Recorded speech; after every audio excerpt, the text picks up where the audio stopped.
अरे राम राम। घबराओ नहीं बहन, अपने को संभालो और मैं कोशिश करती हूँ। ए बहन, यहाँ कृष्णचंद्र के पोते हैं, जो द्वारिकाधीश भगवान कृष्ण है उनका पोता है। और यहाँ कृष्णचंद्र के पोते हैं, अनिरुद्ध कुंवर कहलाते हैं।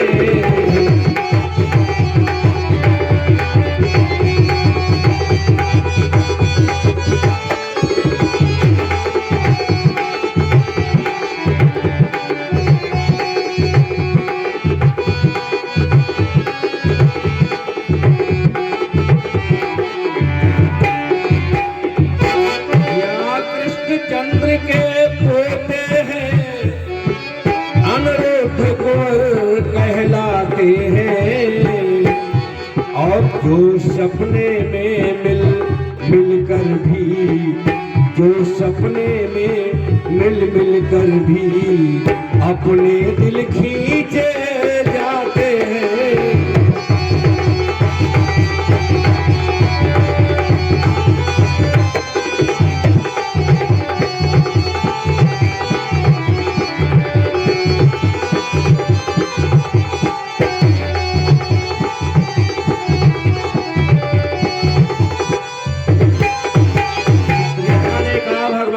कृष्ण द्वारिकाधीश के पोते हैं उषा, लेकिन मैंने वादा किया है कि चाहे जहां रहते हो एक बार इनसे मुलाकात तेरी करवा के रहूंगी। उसके बाद तेरी जिम्मेदारी, तू धैर्य को धारण कर। और मैं अभी द्वारिका गई, चित्ररेखा ने स्वरूप को बदला और उड़ करके द्वारिका की ओर प्रस्थान किया। बंधु, उस समय द्वारिका की चौकसी कितनी लंबी है। कहा लेकिन नगरी में रात समय पंछी भी पर न मारता था। भगवान कृष्ण का महाचक्र चौर चौकसी भरता था।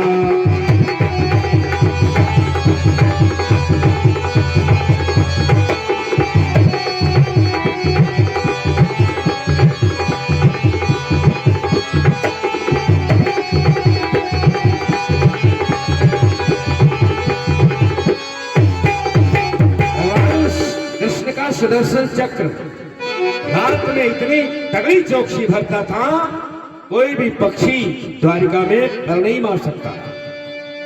चित्ररेखा रात्रि में गई और ऐसी शक्ति देख करके इसका मन घबरा गया। यहां तो मेरा कोई उपाय नहीं, ये काम मैं नहीं कर सकती अब। और इतने में अनारस समझ गए, अगर चित्ररेखा चली गई तो ये बाणासुर की खुजली कैसे मिटेगी।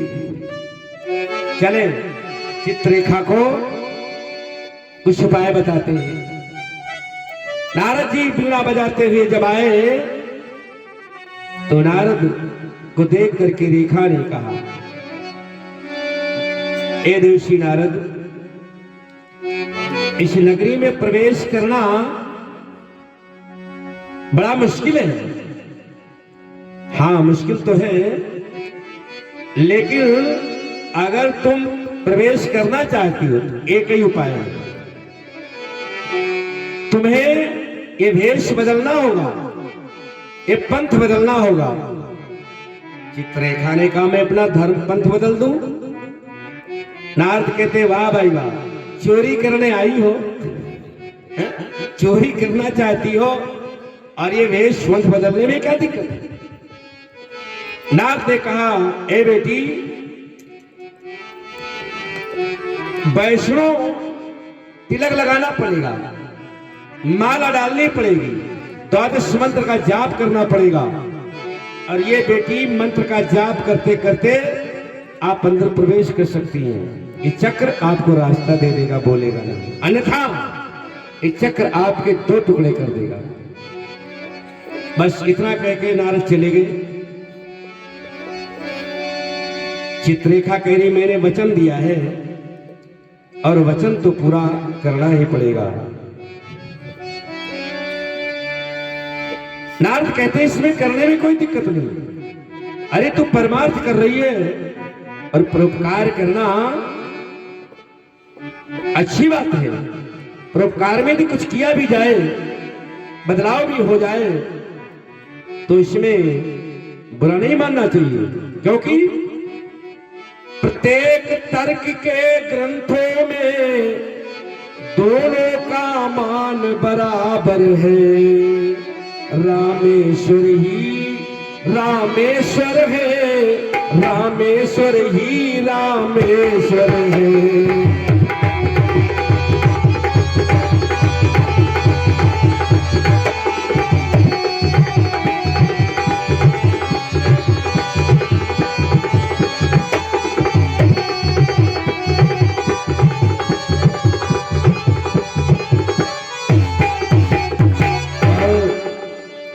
नारद ने बता दिया, इस ग्रंथों में रास्ते अलग अलग हैं, लेकिन स्थान एक ही है।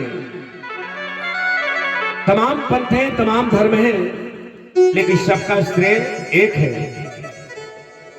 चित्ररेखा की समझ में आ गया और चित्ररेखा ने वैष्णवी रूप धारण किया, वैष्णव तिलक लगाया और लगा करके द्वारिका नगरी में प्रवेश करने जो चली तो चक्र आया और आ करके देखा कोई वैष्णव आया है तो चक्र रुक गया। चित्ररेखा अंदर चली गई। रात का समय है, अब देख रही है कहाँ है, कैसे क्या है, और देखा एक सुंदर राजमहल में अनिरुद्ध सो रहा है बेचे।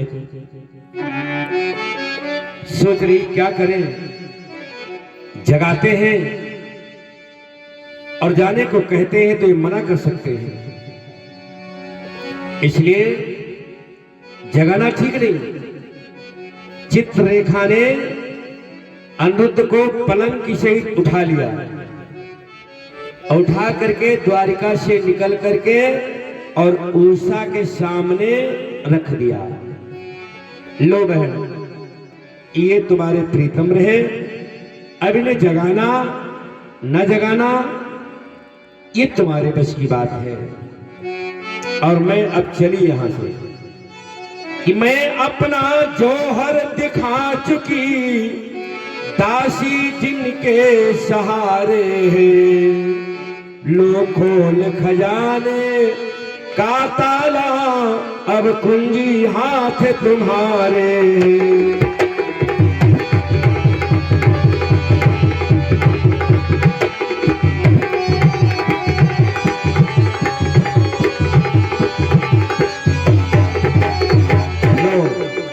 चित्ररेखा वहां से चली गई।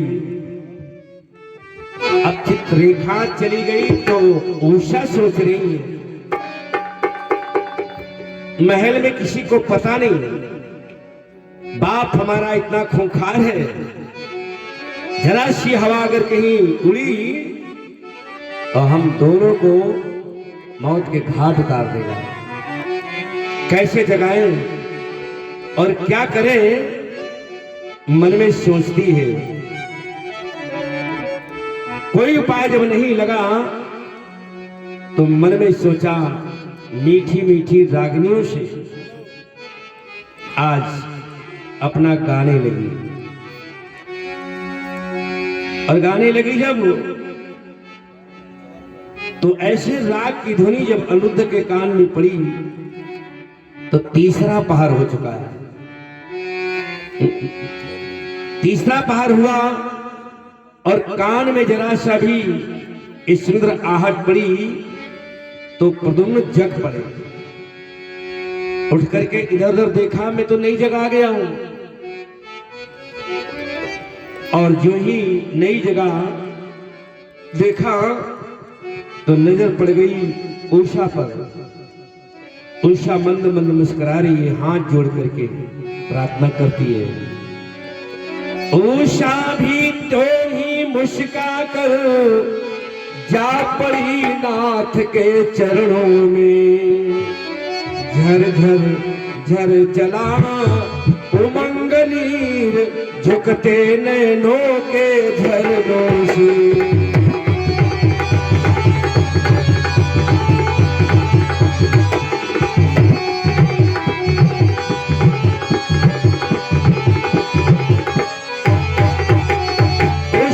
देखती है दौड़ी चरणों में गिर गई और ऐसा रोने लगी मानो झरना गिर रहा हो।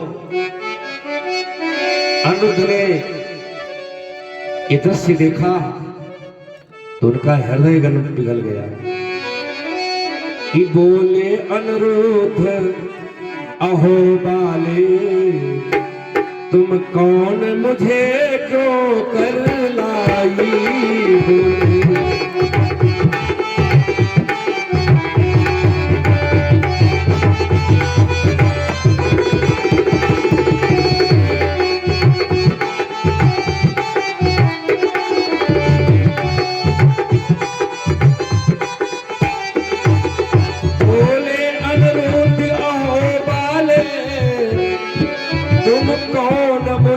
क्यों कर लाई। द्वारिका धाम में किस प्रकार, द्वारिका धाम में किस प्रकार पड़ सकी पराई परछाई।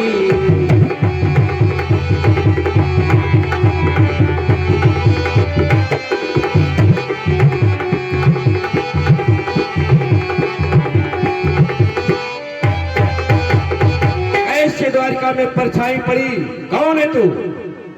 एकदम कब गई उषा, कहां गई। उषा ने कहा स्वामी मैंने स्वप्न में आपको देखा है, तब से आपके चरणों में तन मन धन सारा मैंने बलिहार दिया है।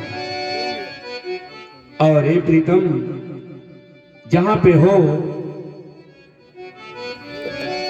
इसे शोणितपुर कहते हैं और शोणितपुर का राजा मेरा बाप बाणासुर है। मैंने ही आपको बुलवाया है, इसलिए नाराज ना हो। आपके सिवा दुनिया में हमारा कहीं ठिकाना नहीं है। ऐसा जब कह दिया तो बातचीत होने लगी और बातचीत में दूसरा दिन रात बीता।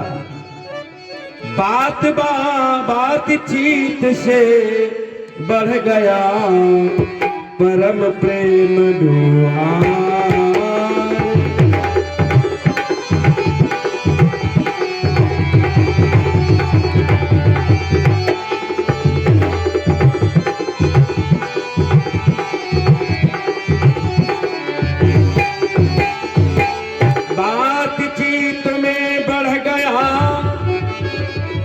परम प्रेम व्यवहार निशिदिन उषा भवन में होने लगा बिहार।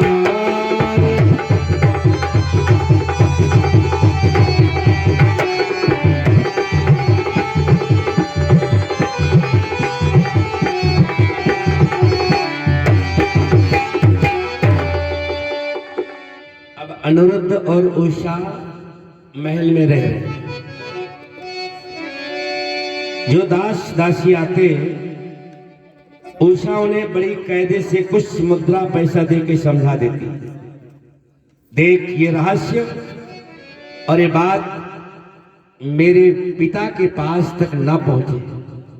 ठीक बेटी चिंता मत कर।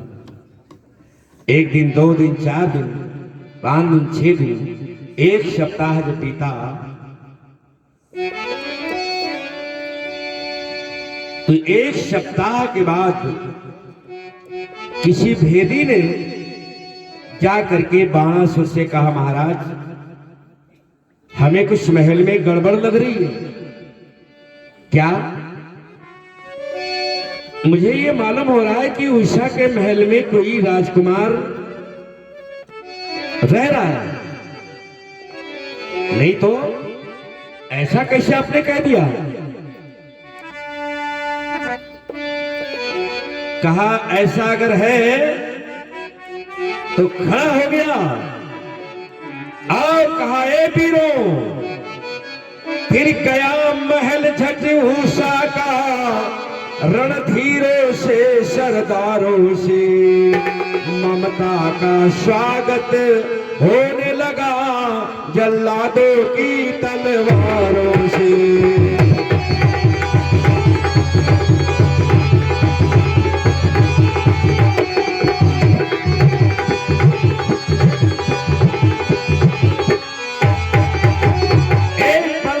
उषा के महल को घेर लिया सरदारों वीरों ने, नंगी तलवार लेकर के बाणासुर जो ही उषा के महल में घुसा, तो उस समय अनिरुद्ध सो रहा, अनिरुद्ध सो रहा है और अनिरुद्ध की मुखाकृति को देख करके बाणासुर का हृदय एकदम नॉर्मल हो गया। सोचा कि हाथ उठाने से प्रथम उठी नजर उस ओर,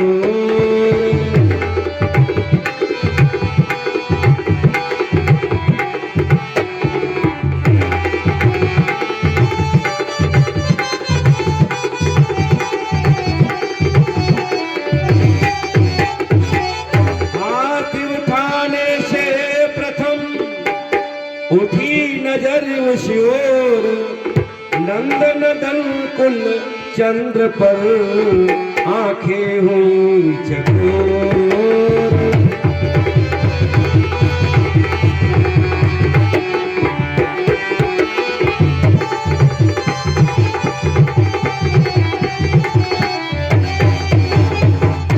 और अनिरुद्ध को देख करके बाणासुर के अंदर प्रेम प्रवाह अंदर बढ़ा, मारने चला, लेकिन बाणासुर की आत्मा ने कहा, हे बाणासुर, सौभाग्य समझ रे मन मूर्ख, कर मत विवाद आह्लाद मना, जो जीवन सफल बनाना हो तो इसको ही दामाद बना।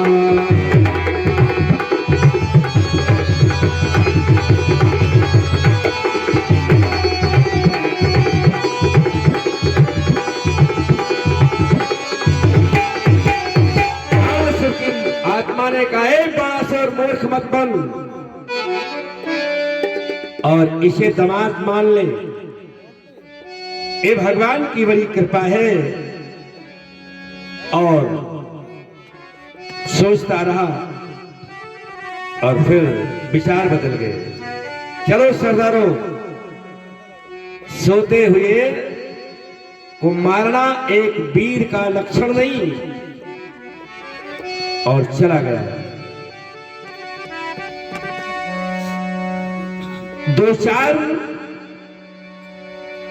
दिन में सोचता रहा, लेकिन जब राज्य में गुपचुप होने लगी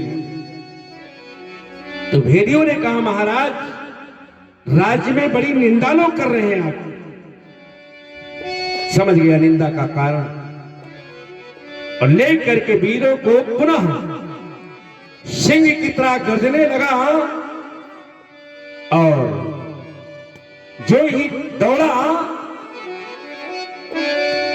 तो देखा ध्वजा नीचे गिर पड़ी। बाणासुर सोच गया, इसका मतलब भगवान शिव ने कहा था यह जिस दिन ध्वजा गिर जाए बस समझ जाना कि तुम्हारे शरीर की खुजली मिटने वाली है। इसका मतलब क्या होने वाला है? और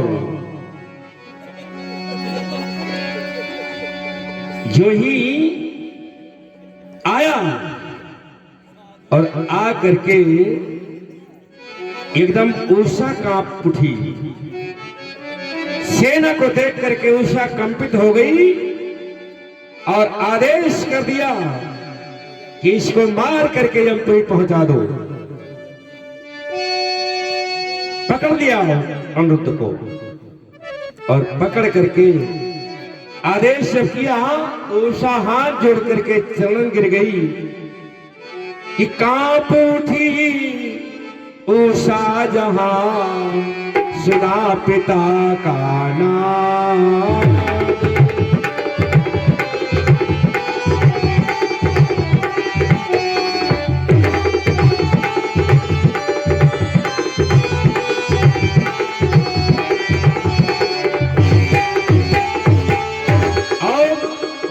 कंपित हो गई।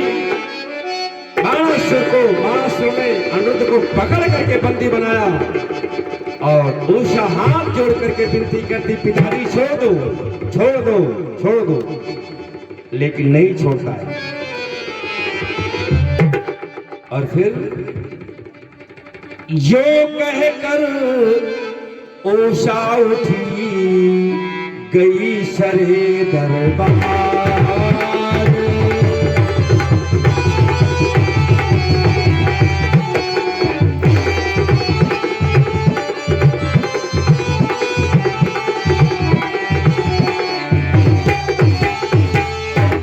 दरबार लगा है, उषा बना, अनिरुद्ध बना खड़ा है और बीच दरबार में उषा पहुंच गई। ऐ पिताजी, दोनों भुजाएं पटक करके सामने, और उषा चिल्ला पड़ी कि उषा बोली होश में बोल तनिक नादान।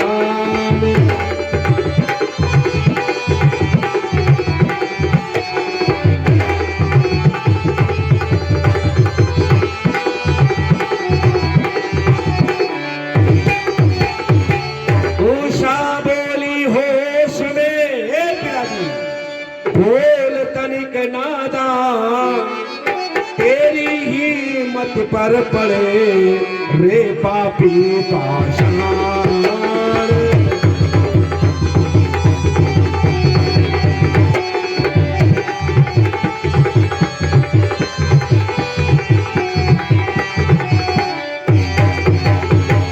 और कहा तेरे मत पर पत्थर पड़ जाए। पिताजी, आज सारे मंत्री यहां पर बैठे और सुन इधर, आज तूने ही मेरी हालत बनाई और आज तुझे दिन देखने को पड़ा। क्यों कि जो जान बूझ कर इतने दिल अनब्याही मुझको रखा है, फिर गंधर्वीशम मंद हुआ तो बोल हुआ अनुचित क्या है।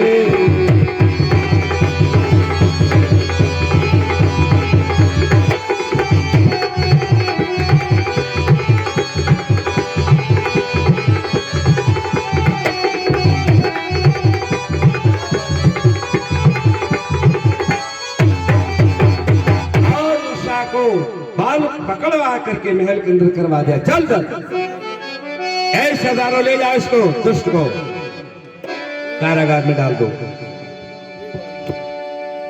सब शांत हो गए और कैद करके जब उसमें डाल दिया तो अनिरुद्ध देखते जेल में आ गए। तो अनिरुद्ध ने जल हाथ में लिया और नारद का आवाहन कर, नारद आ गए। अरे अनिरुद्ध, तुम यहां बंद हो? अरे द्वारिका में हाहाकार मचा हुआ है, द्वारिका में वो हालत है तुम्हारे बिना, सब चक्कर काट रहे इधर उधर, आप यहां कैसे? अच्छा घबराओ नहीं, घबराओ नहीं, बिल्कुल घबराओ नहीं, मैं अभी जाता हूं, अभी जा करके द्वारिका में हाल बताता हूं, चिंता मत करना और किसी प्रकार की चिंता मत करना। नारद कहते हैं, ए बेटा, कि बोले बेटा कुछ खेद न कर, मैं अभी द्वारिका जाता हूँ, तेरा संदेशा सुना करके श्री कृष्ण चंद्र को लाता हूँ।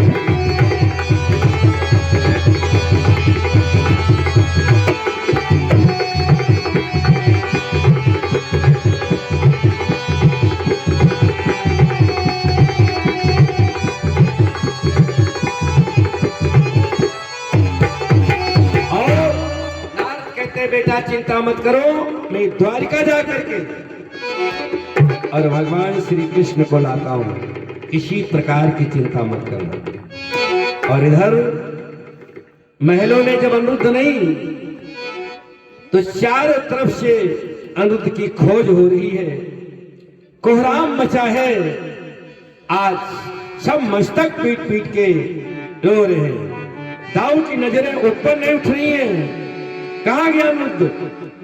प्रद्युम्न रो रहे हैं छिप करके, मेरा पुत्र कहां चला गया, किससे चूक हुई?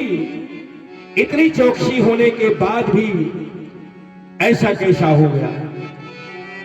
चौतरफा दूत भी पहुंचाए पर कोई पता न पाया है, केशव ना जान बूझ कर भी असली की शान बताया है।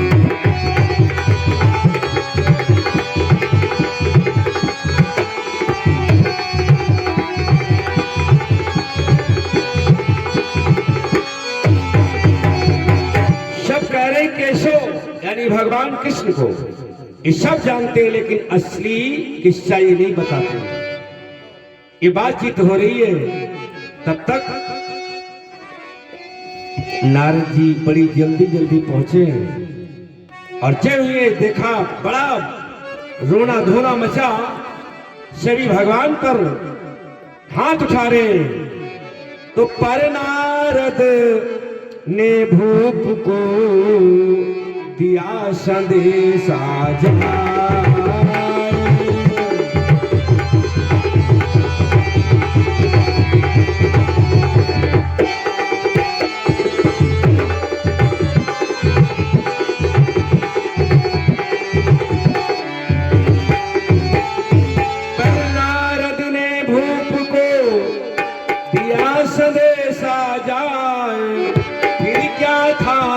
यदुवंश ने घोषा दिया बजाए।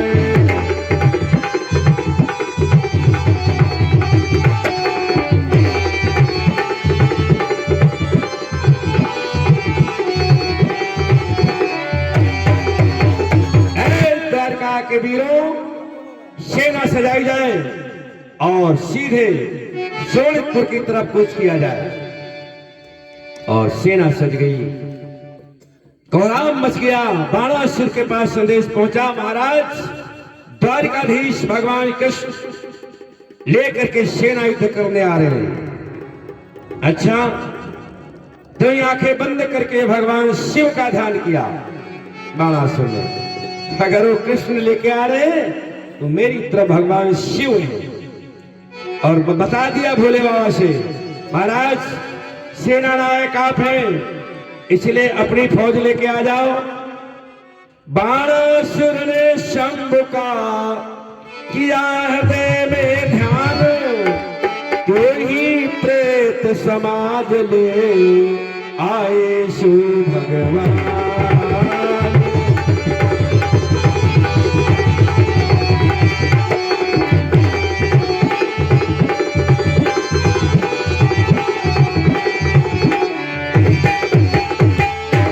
भगवान शिव ने कहा, शिष्य आप चिंता न करें, हमारे पास जो सेना ले आ रहे, भूत प्रेत हंकार लिए, चलो भाई आज मौका है, शिष्य पर संकट आया हुआ है। वाह भोले बाबा, शिष्य पर संकट है, युद्ध करने आ रहे हैं नारायण से।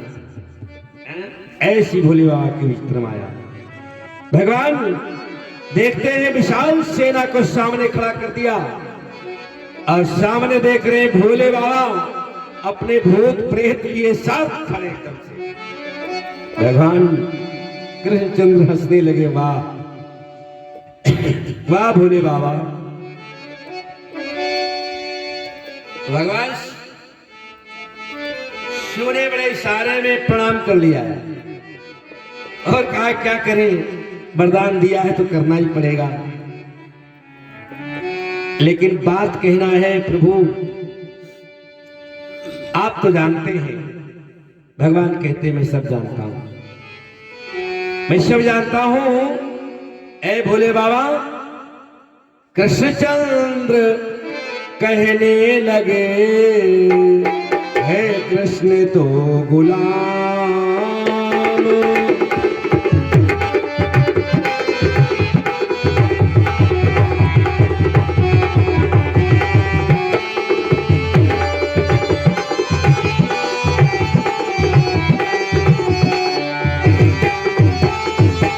कृष्णचंद्र कहने लगे, है कृष्ण तो गुलाम, अपनी माया आप ही समझो माया धाम।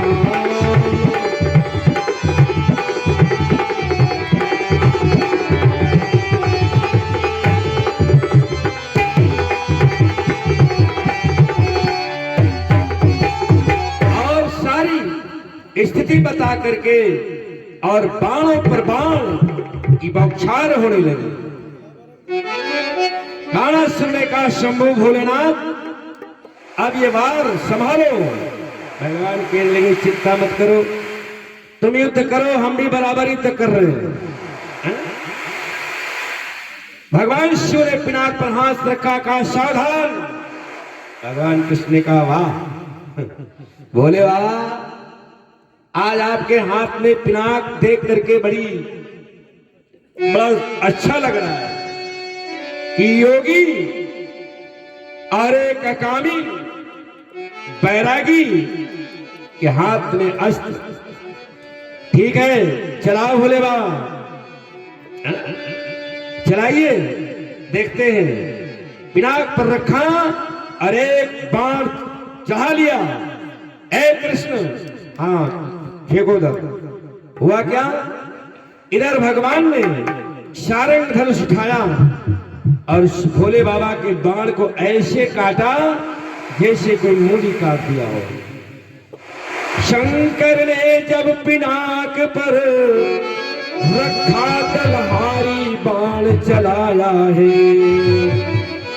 और तू ही सारंग धनुष द्वारा प्रभु ने काट गिराया है।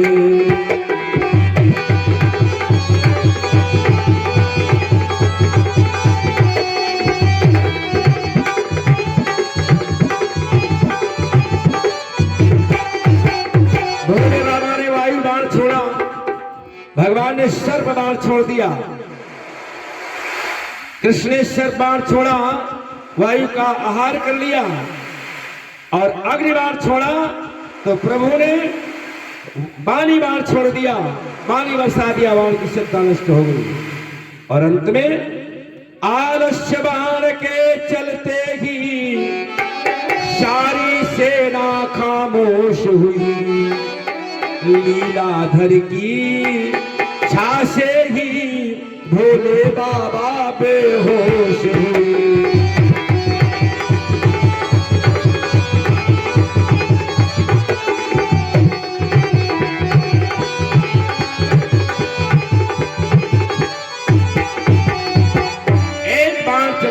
सारी सेना आलस्य में खामोश हो गई। भगवान श्री कृष्ण ने कहा, भोले बाबा अब मौका दो, ये आपका शिष्य है, हमदर्दी दिखाना ठीक नहीं है। और जो ही बाण छोड़ा तो भोले बाबा भी खोपड़ी घुमाने लगे और घुमा करके लेट गए। फिर क्या था, हुआ एक ही से खलदल भी बेकार।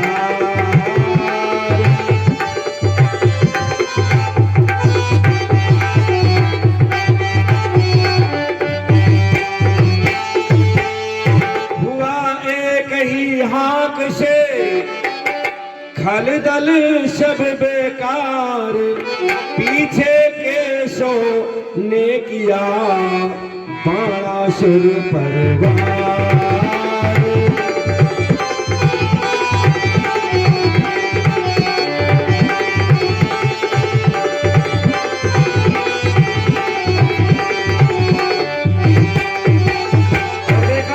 भोलेनाथ बेहोश हो गए। भगवान कृष्ण ने देखा बाणासुर को और बाणासुर के पीछे बाण छोड़ दिया।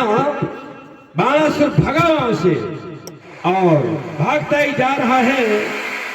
भागता जा रहा और भगवान श्री कृष्ण बाणों के द्वारा उसकी भुजाओं को काट काट करके पृथ्वी पर गिराते चले जा रहे हैं। बाणासुर वहां पहुंचा जहां भगवान शिव बेहोश है। बाणासुर तब भाग कर गया शंभु के तीर और हा हा कर कहने लगा, हा हा कर कहने लगा, भगवान में तो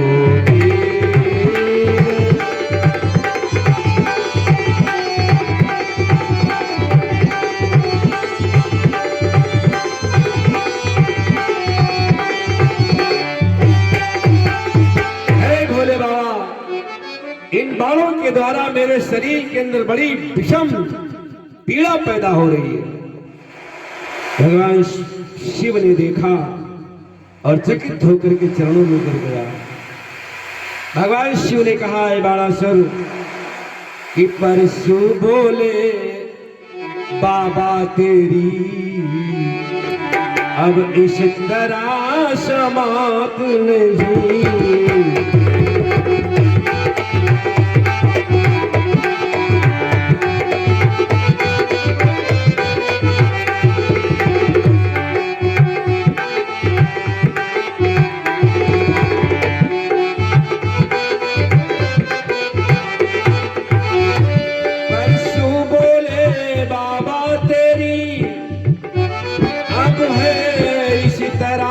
समाप्त नहीं, या उन्हीं दया में के आगे, या उन्हीं दया में के आगे मेरे काबू की बात नहीं।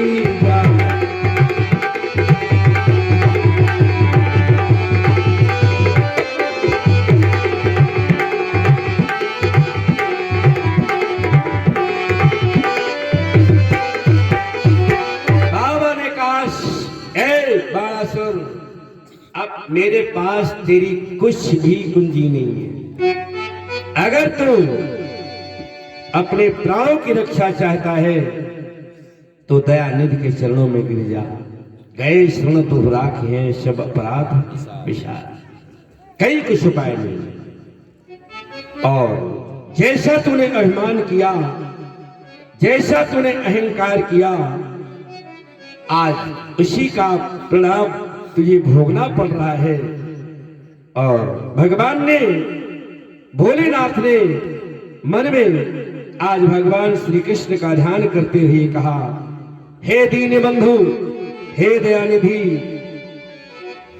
ये मेरा शिष्य आपके शरण में आया है, आप इसे क्षमा कर देना और सारी भुजाओं को काट करके मात करके छोड़ दे। गूढ़ बचन सुन श्याम ने कहा, ठहर बलबीर, मेरे आगे एक भी रह न सकेगी पीर, मेरे आगे तेरे एक भी पीर नहीं रह पाएगी। सुदर्शन चक्र के द्वारा उसकी भुजाओं को काट काट करके आज पृथ्वी पर गिर गई, जो गर्वीली और बोझिल भुजाएं थी पृथ्वी पर गिर गई। अब बाणासुर ये देख करके भगवान की सुंदर छवि को अहंकार टूट गया और भगवान की शरणागत हो गया। चार भुजा छोड़ दी और चार भुजा जब छोड़ी तो चारों भुजों से आज भगवान श्याम सुंदर की बाणासुर प्रार्थना करने लगा। और जब प्रार्थना करने लगा कि नमामि श्याम सुंदरम, नमामि ज्ञान मंदिरम, नमामि विश्वव्यापकम, नमामि धर्मथापकम, नमामि देवव्यापकम, नमामि देवव्यापकम, नमामि रंजनम नमामि सौख्यदायकम नमामि लोकनायकम नमामि लोक। और फिर भगवान ने चतुर्भुज रूप करके छोड़ा और चरणों में गिर करके बाणासुर कहता है, प्रभु आपने हम पर बड़ी कृपा की है, अब थोड़ी कृपा और कर दो। कहा वो क्या? कहा अब इतनी और दया कर दो, अब इतनी और दया कर दो, वह अंतिम टेक हमारी है।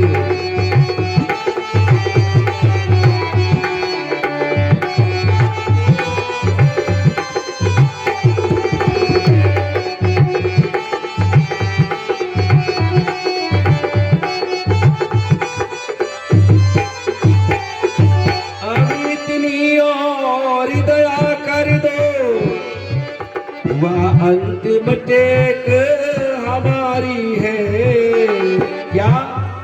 अनिरुद्ध कुंवर के नाते से, अनिरुद्ध कुंवर के नाते से वो शायद बहू तुम्हारी है।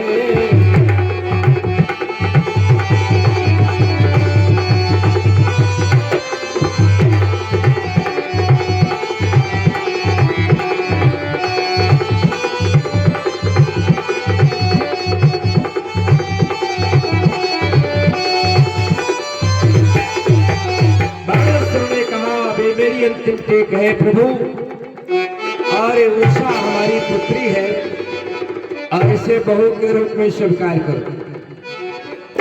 भगवान उसी प्रकार स्वीकार करते हैं और फिर वैदिक रीति के द्वारा उषा और अनिरुद्ध का विवाह संपन्न हुआ और लिए साथ में वर वधू लौटे प्रभु शान।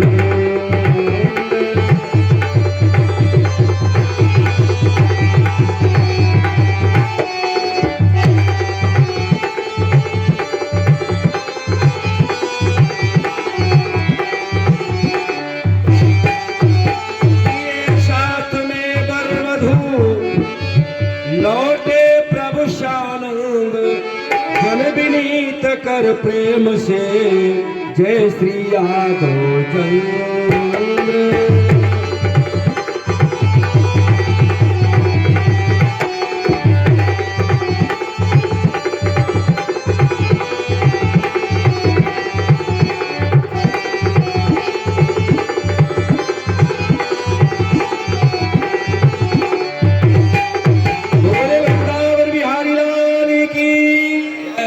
इस प्रकार उषा अनिरुद्ध का विवाह हुआ। भगवान कृष्ण अपनी बहू को लेकर के द्वारका चले गए।